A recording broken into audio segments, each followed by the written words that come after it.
상대방 재산 분할 기여도를 낮추는데 특별한 노하우가 있으실까요? 기본적으로요, 상대방의 거래 내역을 꼼꼼히 살펴보아야 합니다. 혼인 생활을 위해서가 아니라 유흥, 기타 개인 용도로 사용한 금원이 많다면 뼈를 깎는 노력으로 이를 하나하나 다 짚어주어야 합니다.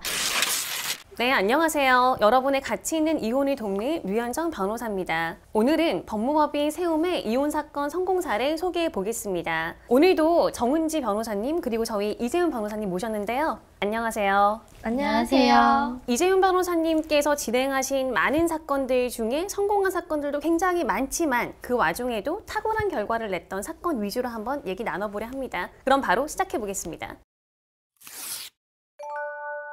저희 이재훈 수석 변호사님, 네. 성공 사례 참 많습니다. 그쵸? 첨예하게 다툰 끝에 생각지 못했던 탁월한 결과를 냈던 사건들도 굉장히 기억에 남는 것들 많은데요. 탁월한 결과라고 하면 말이죠. 많은 분들께서 통상 이렇게 생각하세요. 혼인기간이 10년이다. 뭐 그러면 재산도 반반 나눠야 된다. 네, 그렇게 많이들 생각을 하시는데 꼭 그렇지만은 않잖아요. 변호사가 얼마나 촘촘하게 변론을 계획하고 또 첨예하게 다투고 정말 세밀한 부분까지 잡아내느냐에 따라 결과는 달라질 수 있죠. 네, 맞습니다. 혼인기간 10년을 훌쩍 넘은 사안에서요, 일방의 재산 분할의 기여도를 절반보다 높게 인정받는다거나 혹은 그 언더로 떨어지는 것 결코 쉽지 않지만 분명 가능합니다. 제가 진행한 사례를 예로 들어보면요, 성매매로 가산을 탕진한 남편은 재산 분할을 받을 수 없다, 뭐 이런 내용으로 나온 게 있어요. 이 사안의 경우에는요, 혼인기간이 무려 30년이 넘었습니다. 혼인기간 내내 살림살이 결코 넉넉지 않았는데요. 그런데 기적적으로 우연히 부동산 청약에 당첨이 된 거예요. 다행이네요. 그런데 왜 이혼을 하시게 된 걸까요? 네. 그런 기쁜 마음에 간신히 모아뒀던 돈으로요, 계약금 납부를 했고요. 이곳저곳에서 돈을 빌려서 이제 남편에게 잔금을 내라 하면서 주셨습니다. 그런데요, 그 남편이 이 돈으로 아파트를 산 게 아니라 여자를 샀던 것입니다. 아니 그게 좀 믿기 어려운 이야기인데요. 무슨 이야기일까요?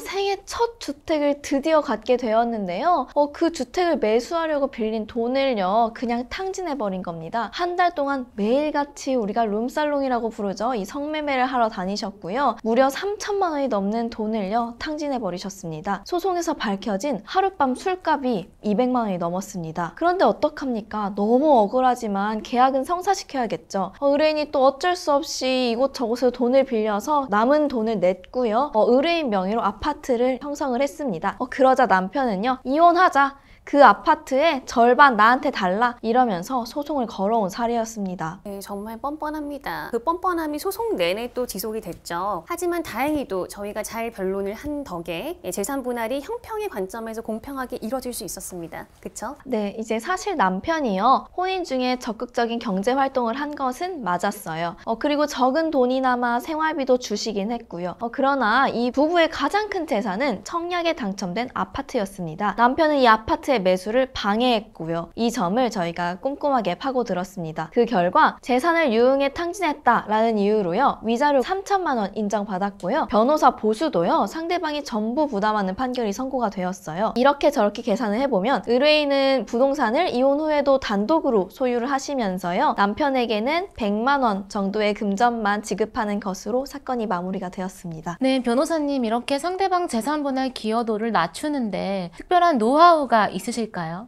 기본적으로요, 상대방의 거래 내역을 꼼꼼히 살펴보아야 합니다. 혼인 생활을 위해서가 아니라 유흥, 기타 개인 용도로 사용한 금원이 많다면 뼈를 깎는 노력으로 이를 하나하나 다 짚어주어야 합니다. 정말 고되더라도요, 이렇게 상대방의 어떠한 유흥을요, 시간대별로 나열을 하시게 되면은 재판부를 설득하는 데에도 분명한 도움이 됩니다. 제가 진행한 또 다른 사건도 보면요, 혼인기간이 10몇 년이셨어요. 그런데 이제 남편이요, 중간에 회사를 그만두시고 경제활동을 안 하십니다. 아내만 혼자서 돈을 벌고 가족을 부양한 사건이었어요. 심지어 그 남편은요, 아이를 제대로 양육하는 것이 아니라 밤마다 당구 치러, 술 마시러 PC방에 나가셨고요. 홀덤펍에서 불법 도박까지 일삼으신 겁니다. 그런데 또 이혼 소송은요, 남편분께서 거셨어요. 의뢰인분 명의로 부동산이 있으셨거든요. 이 아파트의 절반을 나한테 줘라 라는 내용의 청구였습니다. 이 사건에서도 상대방의 기여도가 낮을 수밖에 없는 사유를 촘촘하게 재판부에게 전달을 했고요. 결과적으로 기여도를 20%대로 낮추는 데 성공했습니다. 네, 이재윤 변호사님이 진행한 사건을 통해서 요약을 하자면 정말 뼈를 깎는 노력으로 기여도를 낮추는 데 성공을 할 경우 많은 분들께서 생각하시는 혼인기간 10년 이상이면 반반 재산 분할이 된다라는 부분은 쉽게 말씀드리면 깨부술 수 있다. 이런 말씀이신 것 같습니다. 그리고 지금 방금 말씀 주신 그 이혼 사건은요. 사실 위자료도 쟁점이었습니다. 저희 의뢰인분께 사실은 부인할 수 없는 유책 사유가 있었으나 그 위자료마저 800만 원의 정말 적은 금액으로 방어하는 데 성공하셨죠? 네, 사실 저희 의뢰인이 만나는 남성분이 있으셨고요. 부인할 수 없는 증거도 이미 제출이 되었습니다. 상대방은 위자료로 5천만 원을 청구한 사안이었고요. 네, 정말 저희가 상대방의 외도를 이유로 위자료를 청구하면 보통은 2천만 원에서 3천만 원 정도는 문안이 나오지 않습니까? 그걸 여러 가지 다른 사유로 800만 원까지 방어하셨다니 정말 고무적입니다.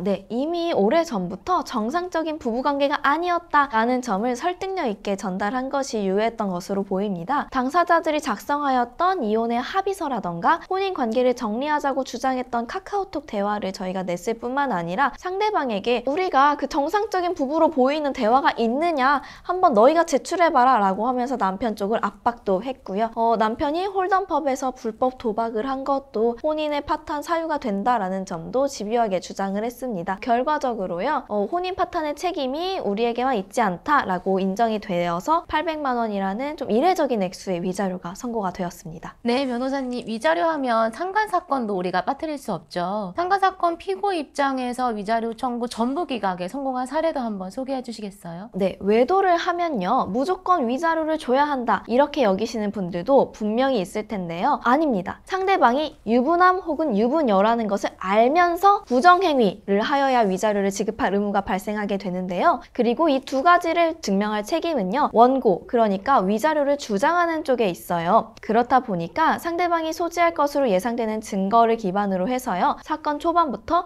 기각이 가능할지에 대한 전반적인 검토가 필요한데요. 제가 진행한 사건 중에요. 부정행위가 아니다 라고 주장해서 전부 기각에 성공한 사례를 소개시켜드리면요. 저희 의뢰인분이요. 헬스 트레이너셨고요. 회원 중에 유부녀가 있었어요. 그런데 이 유부녀가 어느 순간부터 의뢰인에게 호감을 표시하기 시작한 겁니다. 의뢰인을 쫓아서 의뢰인이 집까지 들어오시고요. 연휴에는 같이 놀자 이렇게 추파를 던지십니다. 네, 또 의뢰인 입장에서는 본인이 트레이너이기 때문에 회원을 관리해야 하는 입장이어서 그 해당 여성분을 좀 매몰차게 끊어내기 어려우셨겠어요. 네, 맞습니다. 그러한 와중에요. 둘의 관계를 의심한 남편이 상간남 소송을 제기하였습니다. 의뢰인은요. 여성이 본인에게 구애를 한 것인데 상간남 소송에 휘말리게 된 게 굉장히 억울하다라는 입장이었어요. 그런데요. 사실 두 사람의 대화 흐름상 좀 의심을 살 만한 표현도 없지는 않았습니다. 그럼에도요. 의뢰인분이 여성의 고백을 간접적으로 거부하는 내용의 카카오톡이라던가 또 상대방이 주장을 했던 우리 의뢰인이랑 그 아내분이 같이 의뢰인의 집에 있었다라고 주장하는 그 시간에 우리 의뢰인은요. 헬스장에 있었다라는 내용의 일지표를 제출을 했고요. 결국요. 부정행위를 인정할 수 없다. 그래서 원고의 청구는 전부 기각, 소송 비용도 전부 원고가 부담하라 라는 내용으로 판결이 선고가 되었습니다.